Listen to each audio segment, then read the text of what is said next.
A brave warrior Barbary. Good morning everyone. Today, I Bhavishya Bharadwaj is here to enumerate a story of a brave warrior, Barbary. The story of Barbary is a fascinating one and is a part of many regional versions of Mahabharata. Barbary was the son of Gatotkacha, a mighty demon warrior, and Morbi, the daughter of Daitya Mor.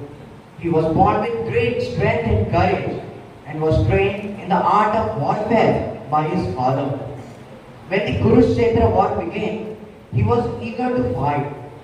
He was having 3 divine infallible arrows gifted to him by Lord Shiva himself and could single-handedly end the war. Krishna then met with Barbary and explained him the situation. He told that he was the most bravest and strongest warrior in the whole battlefield. Therefore, he had to sacrifice his head in order to appease the world. Firstly, he didn't accept Krishna's decision, but as per God's plan, he had to accept it. Krishna then took Barbary's head and placed it on a pillar in the whole battlefield. He told the warriors that whoever could shoot an arrow on Barbary's head will be victorious in the war. Many warriors tried to shoot an arrow, but they all were unsuccessful. Finally, Arjun stepped forward and shot the arrow. The arrow pierced Barbary's head and it fell on the ground. With Barbary's death, the war came to an end. The Pandavas were victorious and they ruled over Hastinapur for many years. Barbary's story is a reminder of importance of sacrifice. It is a importance of sacrifice. Barbary just gave up his life in order to ensure that war would end and there would be peace. He is a true hero and his story is still told today. In many parts of the world, he is worshipped by the name of Dhatu Shyam. At last, I would like to end the story with a slok of Bhagavad Gita written in chapter 4, verse 8. Yada yada hi dharmasya glani bharvati bharata abhyutanam adharmasya tadatmanam srijamaya. Here, Krishna ji states that whenever and wherever there will be end or decline in religion or irreligion will occur, he will himself descend on earth. Thank you.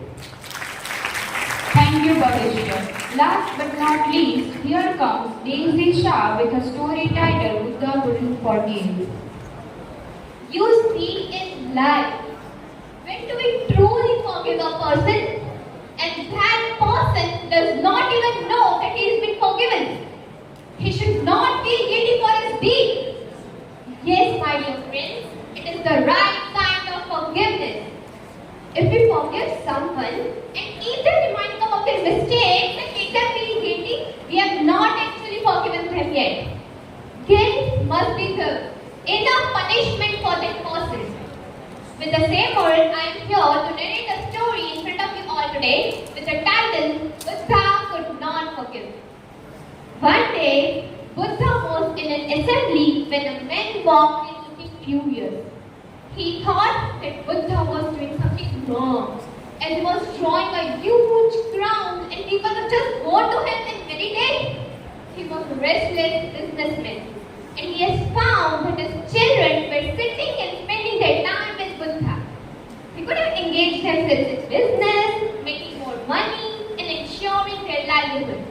But sitting and spending 4 hours of their day with next to someone who has never opened his eyes is a complete waste of time. So he has decided to teach Buddha a lesson and said, now I am going to teach this man a lesson. With anger in his heart, he went confidently up to Buddha. And as soon as he approached Buddha, all of his thoughts disappeared. And he could not say anything. He was shaking, shivering and trembling. But the anger in him did not dissipate. He found himself speechless. As he was not able to express his emotions in words, he simply spat on Buddha's face. Buddha, in return, simply smiled. Can you imagine? All the disciples who were surrounding Buddha were very angry and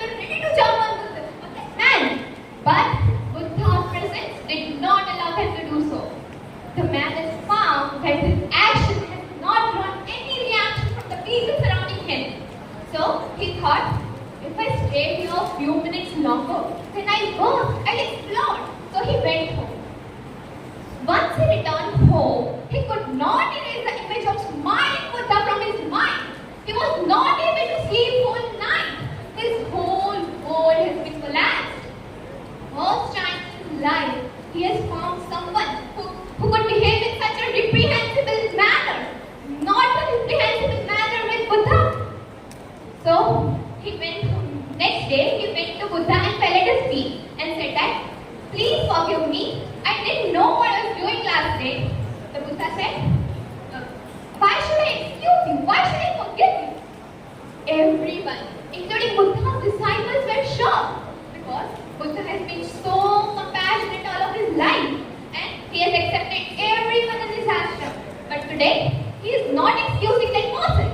So, everyone got in the state of shock. Buddha completed his answer and said that, I could not excuse you because you have not done anything wrong. So, the man said that, yesterday I came to your ashram and in my anger I spat on your face. So, Buddha said that, but the man on whom you spat is not you anymore. If I ever meet that man on whom you spat, I'll tell him to excuse you. But for me, the person who is right here in this moment, you are wonderful. You have not done anything wrong. So, this is how noble, divine, spiritual, and divine the Buddha was. Thank you. Thank you.